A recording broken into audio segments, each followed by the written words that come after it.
로사의 책방 가족 여러분 안녕하세요. 책 읽는 즐거움의 로사입니다. 이제 날씨가 살짝 겨울 같은 느낌이 드는데요. 여러분 독감과 코로나에 걸리지 않도록 조심해야겠죠. 오늘은 안도현 작가의 어른을 위한 동화 두 편을 소개해드리겠습니다. 안도현 작가님은 시인으로 더 알려져 있는데요. 첫 시집 서울로 가는 전봉준을 비롯한 다수의 시집과 산문집, 어른들을 위한 동화도 여러 편 있습니다. 100세를 넘긴 어른을 위한 동화 연어는 15개국의 언어로 해외에 번역 출간되었죠. 연어는 마음이 맑아지고 여운을 많이 남겨 저도 예전에 메일을 쓰면서 인용하기도 했습니다. 화자가 자작나무와 이야기를 나누는 내 마음의 자작나무. 돌탑 맨 위에 올려졌을 때 구름을 타고 곧 하늘에 닿을 것 같은 돌멩이의 오만함에 정상은 아주 짧은 순간이라는 것을 일깨워주는 돌탑 이야기. 이 두 편을 읽고 저는 주변과의 관계에 대해 묵상하였습니다. 여러분들도 끝까지 들어보시고 어떤 감정일지 나누어 보면 어떨까요? 그럼 이야기 시작하겠습니다.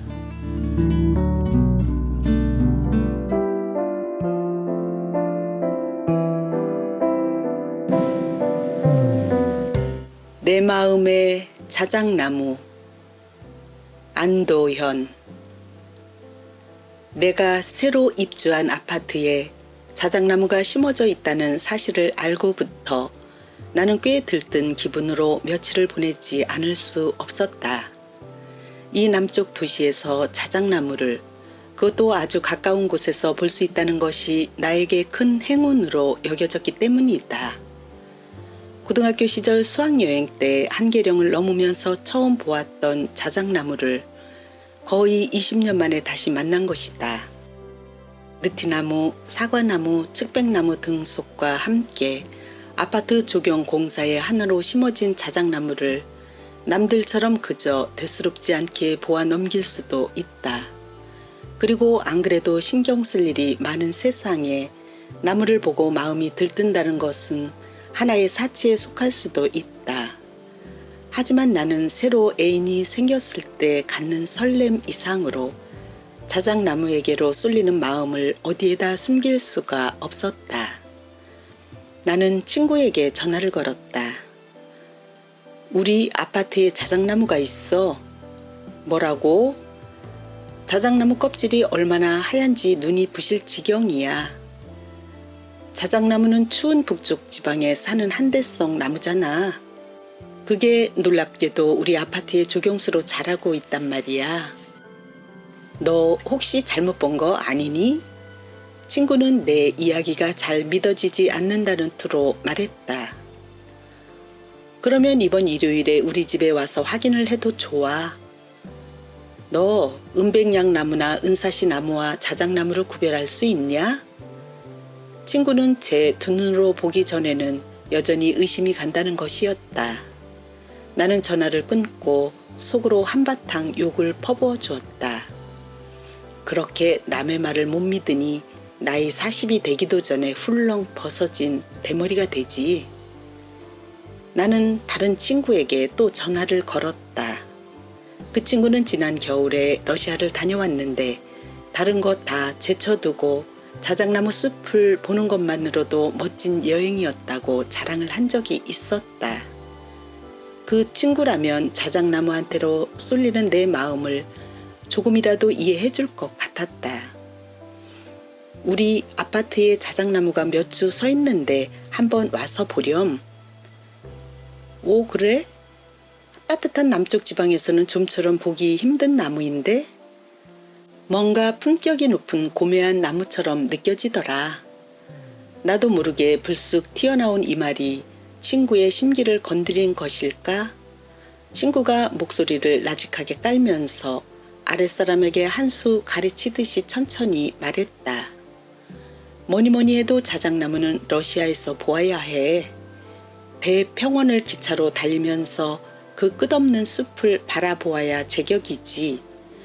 영화 닥터 지바고에서처럼 그 배경으로 눈이라도 내린다면 더 말할 것도 없고 말이야. 바로 장엄, 그 자체가 자작나무 숲이지. 나는 장엄이라는 말에 금방 기가 죽어버렸다. 아닌 게 아니라 우리 아파트의 어린 자작나무들은 장엄함과는 아주 거리가 먼 왜소한 체구로 곧 쓰러질 듯 서 있었던 것이다. 자작나무는 정말 볼품없이 서 있었다. 쓰러지지 않도록 버팀목으로 받쳐두었는데도 바람이 불 적마다 줄기 끝이 불안하게 흔들렸고 잎을 피워올리는 모양도 영 신통치가 않았다. 수액을 힘차게 끌어올리지 못한 어떤 격가지는 푸른 잎도 한번 피우지 못한 채 말라가고 있었다. 이 도시의 기운과 토양이 그에게 어울리지 않은 탓일까? 적정하고도 세심한 그런 배려가 없이 함부로 저를 옮겨 심어놓은 조경업자를 자작나무는 원망하고 있지는 않을까? 자작나무의 그 원망이 화살이 되어 인간 전체를 향하고 있는 것은 아닐까? 그도 저도 아니라면 내가 자작나무가 꿈꾸지 못할 높은 곳에 둥지 틀고 살고 있다는 것을 알고 그가 화가 난 것일까? 자작나무를 만났을 때 나를 휘감던 기쁨은 어느 사이에 조금씩 벌레 먹은 나뭇잎처럼 변해가고 있었다. 나는 겨우 몸을 지탱하고 있는 자작나무를 바라볼 때마다 가엾고 안쓰러운 생각이 들어 그를 똑바로 쳐다볼 수조차 없었다. 자작나무도 괴로워하는 빛이 역력했다. 나에게 보이지 않는 위안을 주던 그가 이제 나의 위안을 받는 처지가 되고 말았으니 나무인 그도 마음이 아플 것이었다. 생명의 마음이란 한없이 연약한 것이다. 이 세상 나무들은 연약한 자기의 마음을 나뭇가지 끝에 매달아 놓고 살아간다. 지금 자작나무의 가지 끝이 파르르 파르르 떨리는 것은 그의 마음이 아프다는 뜻이 분명하다. 그러던 어느 날 저녁 무렵이었다. 나는 산책길에 자작나무하고 잠시 이야기를 나눈 적이 있었다. 누가 내 이름을 나직이 부르는 것 같아서 뒤를 돌아다 보았더니 거기에 자작나무가 서 있었다. 아, 자작나무가 나에게 먼저 말을 걸었던 것이다. 그때 내 마음 속에서 걷잡을 수 없이 일어나던 흥분된 감정을 어떻게 표현하면 좋을지 모르겠다. 나는 너무나 놀라서 한참 동안 그 자리에 자작나무처럼 그대로 서 있었다. 내 이름을 어떻게 알았지? 당신이 나에게 관심을 가진 것처럼 나도 당신에게 관심을 가지고 있었으니까요. 관심? 그래요. 관심을 가지게 되면 제일 먼저 이름부터 알게 되지요. 자작나무는 내 이름뿐만 아니라 내 직업이며 가족들의 이름까지 줄줄이 꿰고 있었다. 내가 이 아파트에 처음 실려온 날부터 나에게 줄곧 관심을 보인 사람은 당신 하나밖에 없었어요. 내 이름이 자작나무라는 것을 알고 있는 사람도 많고 많은 이들 중에 당신 하나뿐이었고요. 나는 그저 너의 이름만 알고 있었을 뿐인걸? 서로 이름을 안다는 것, 그것은 새로운 관계를 맺는다는 뜻이지요. 그렇게 관계를 맺고 나면 서로 함부로 대하지 못한답니다. 마치 집에서 기르는 개가 자기 이름을 붙여준 주인을 함부로 물지 않는 것과 같지요. 주인도 자기를 따르는 개를 함부로 잡아먹지는 않지요. 나는 가슴이 메어왔다. 하지만 자작나무가 나를 기억하고 있다는 사실에 감격만 하고 있을 때가 아니었다. 나는 무엇보다 그의 약한 몸이 걱정스러웠다. 그가 쓰러진다면 다시는 서로 이야기를 나누지 못할 것이고 나에 대한 기억조차도 까맣게 지워져 버리고 말 것이 아니겠는가. 그리고 자작나무가 없는 아파트에서 나는 얼마나 삭막한 인간이 되어갈 것인가. 견딜 수 있겠니? 자작나무가 괜찮다는 듯 살며시 몸을 흔들어 보였다. 그러자 어둑해진 밤하늘에 총총 돋아난 별들이 자작나무 가지에 하나둘씩 나뭇잎처럼 날아와 붙었다. 내가 도울 수 있는 일은 없겠니? 자작나무가 말했다. 인간의 영혼하고 관계를 맺은 나무는 쉽게 죽지 않아요. 지금까지 그래왔던 것처럼 저를 오래오래 바라봐 주세요. 저를 자작나무로 여기는 동안은 언제까지나 저는 자작나무인걸요.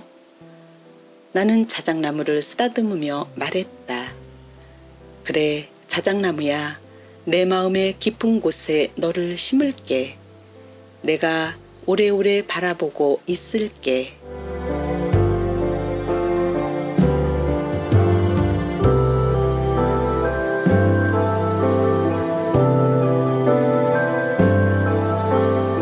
돌탑 이야기. 전라북도 진안의 마이산 탑사 주위에는 80여 기의 돌탑이 서 있다.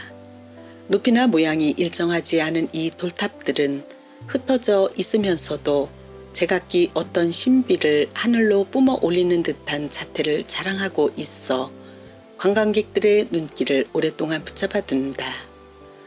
기록에 의하면 지금으로부터 약 90여 년 전에 이 감룡이라는 처사가 마이산에 들러 솔잎을 먹으면서 이 돌탑들을 쌓아 올렸다고 한다. 그는 전국의 이름난 산에서 돌을 날라와 10년 동안 천지음양이치와 팔진 도법으로 공을 들여 이 돌탑들을 쌓았다. 이 처사는 돌탑을 축조하면서 용화 세계 억조 창생의 구제를 위해 생을 마감할 때까지 만인들이 지은 죄를 대신 속죄하는 기도를 올렸다고 한다. 마이산의 돌탑뿐만 아니라 우리는 가끔 한적한 시골 마을 입구에서도 돌로 쌓은 작은 탑을 만날 때가 있다. 언제부터 누가 무슨 생각을 하며 쌓았는지도 모르는 그런 돌탑을 보게 되면 누구나 그 돌탑의 맨 꼭대기에다 작은 돌멩이라도 한 개 얹어놓고 싶어진다. 그런 마음들이 아마 어떤 간절한 기도로 가득 차 있었을 마음들이 쌓이고 쌓여 더 이상 돌멩이를 올려놓을 자리가 없을 때가 되어서야 돌탑은 비로소 완전한 돌탑이 되었을 것이다. 그렇게 돌탑을 이룬 하나하나의 돌멩이들을 보고 있노라면 문득 우리 자신도 제각기 이 세상을 이루고 있는 크고 작은 돌멩이라는 생각이 들기도 한다. 내가 제일 높은 곳에 다다랐어. 금방 돌무더기의 가장 높은 곳에 올라앉은 돌멩이가 소리쳤다. 아직은 돌탑이라고 이름 부를 수조차 없는 그저 밋밋한 돌무더기였지만 그 중에서도 가장 높은 곳을 차지했다는 생각으로 돌멩이는 마음이 들떠 있었다. 그의 눈에는 발 아래 깔린 돌멩이들이 너무나도 우습게 보였다. 나를 깔보는 존재는 이제 없어. 모든 돌멩이들이 지금부터 나를 우러러 볼 거야.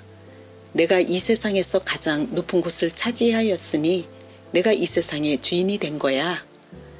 이렇게 큰 소리를 치며 그는 주변을 둘러보았다. 그의 바로 옆에는 느티나무가 한 그루 서 있었다. 오랜 옛날부터 마을을 지켜온 늙은 느티나무의 밑동 부근에는 커다란 구멍이 하나 뚫려 있었다. 그것은 거대한 시간이 통과한 자리라는 뜻이었다. 느티나무는 비록 늙었지만 가지끝마다 푸른 잎들을 무성하게 달고 있었고 그 잎들은 땅바닥에다 넉넉하게 그늘을 들이우고 있었다. 돌무더기의 맨 위에 올라앉은 돌멩이는 금세 기가 죽지 않을 수 없었다.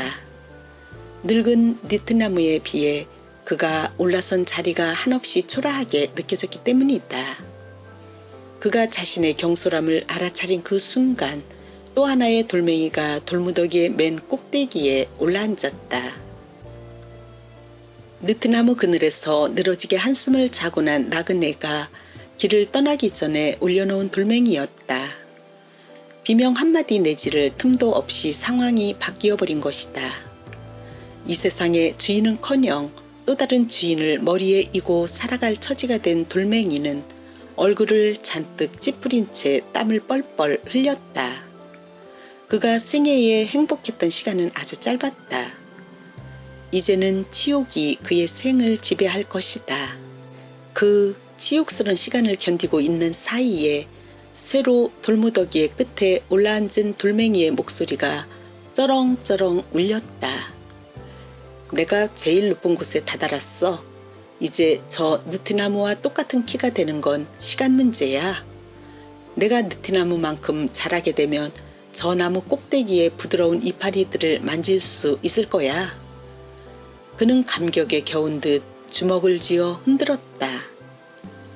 아! 갑자기 그의 몸이 한쪽으로 기우뚱 쏠리는 것이었다. 하마터면 끝없는 나락으로 떨어질 뻔한 돌멩이는 한숨을 내쉬었다. 그는 움직일 수 없었다. 가장 높은 곳에 올라앉는 일이 이렇게 불편한 일이 될 줄은 몰랐던 것이다. 어느덧 계절이 가을로 바뀌고 있었다. 금방이라도 쑥쑥 자랄 줄 알았던 돌무더기의 키는 그 자리에 그대로 머물러 있었다. 그렇지만 느티나무는 변하고 있었다. 무성한 이파리들이 빨갛게 물이 드는가 싶더니 어느 사이에 낙엽이 되어 뚝뚝 떨어지고 있었다. 돌무더기 꼭대기에 앉은 돌멩이가 그렇게 만져보고 싶었던 푸르고 부드럽던 이파리들이 엎친 데 덮친 격으로 또 하나의 새로운 돌멩이가 돌무더기의 맨 꼭대기에 올라앉았다. 내가 제일 높은 곳에 다다랐어. 그 돌멩이도 똑같은 말을 되풀이해서 소리쳤다. 그의 발 바로 밑에 깔린 돌멩이는 눈을 꼭 감고 입을 굳게 다물고는 모든 것을 체념한 듯이 보였다. 이제 세상에서 제일 높다는 하늘에 닿는 건 시간 문제야. 내가 뭉게구름을 타고 세계 일주를 떠날 날도 분명 멀지 않았다고. 새로운 돌멩이는 느티나무 가지 사이로 드러난 하늘에다 의기양양하게 삿대질을 해댔다. 이렇게 큰 소리치는 돌멩이를 보고 하늘은 아무 말도 하지 않고 그저 묵묵히 내려다보고 있을 따름이었다. 수많은 돌멩이들이 정상을 차지한 기쁨으로 소리를 칠 때마다 느티나무는 자신의 이파리 하나를 떨구어 돌멩이의 입을 막아주곤 했다. 그것은 돌멩이들이 외치는 소리를 듣고 싶지 않아서가 아니라 한순간의 기쁨에 도취되면 안 된다는 말없는 가르침을 주고 싶었기 때문이었다. 제일 높은 곳에 올랐다 싶으면 그 기쁨은 잠시뿐. 돌멩이들은 어김없이 자신을 짓누르는 고통에 쓴 양 맛을 보아야 했다. 그렇다고 자신의 머리 꼭지를 내리밟는 돌멩이를 원망할 수도 없었다. 시간이 흐르면서 그들은 남을 밟고 올라섰을 때의 기쁨이 언젠가는 고통으로 변하여 자신에게 되돌아온다는 것을 조금씩 알아차리기 시작했다. 그런데 뾰족한 돌무더기를 이룬 돌멩이들은 정작 중요한 사실을 까마득하게 모르고 있었다. 그것이 무엇이냐 하면 돌무더기의 높이가 높아갈수록 고통 위에 또 다른 고통이 쌓여갈수록 그들의 몸뚱이가 점점 가늘어져 간다는 것이었다. 사나운 바람 한 줄기만 불어와도 와르르 무너지고 말 것 같은 연약한 몸뚱이를 뒤늦게 바라보며 돌멩이들은 스스로 실망하지 않을 수 없었다. 결국은 무너지기 위해 이렇게 높은 곳까지 올라왔다는 말인가? 시름에 잠긴 돌멩이가 한숨을 내쉬며 말했다.